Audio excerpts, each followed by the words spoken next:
আমাকে কোনো ডাকেনি, আর আমার ডাকবে কী করে? আমি তো বলেই দিয়েছি।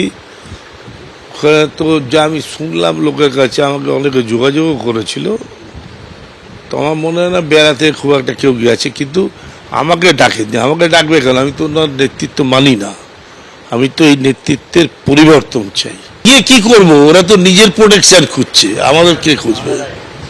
আরে মালা রায় ডেকেছে, আপনারা জানেন না? মালা রায় ডেকেছে, মমতা ব্যানার্জি ডাকিয়েছে যে ওখানে একজন অন্য মেয়র কারো নাম সিলেক্ট হবে, উনি যাকে সিলেক্ট করে দেবে তাকে মেয়র হিসেবে সব কাউন্সিলররা সমর্থন দেবে। তো মিটিংটা তো উনি ডেকেছে, মালা রায়কে দিয়ে ডেকেছে। হতে পারে পার্টির সংখ্যাগরিষ্ঠ যদি কাউন্সিলররা অন্য নাম দিয়ে বলে, সেটা ডিপেন্ড আপন গভর্নমেন্ট কমিশন কনসিডার করবে কি না।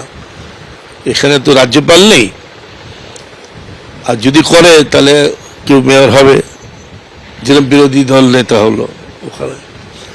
আর নাহলে প্রশাসন বসবে, প্রশাসন বসলে, প্রশাসক যদি বসে, কাউন্সিলর বাঁচিয়ে রেখেও বসতে পারে, আবার কাউন্সিলর শেষ করে দিতে পারে, প্রশাসক চালাবে।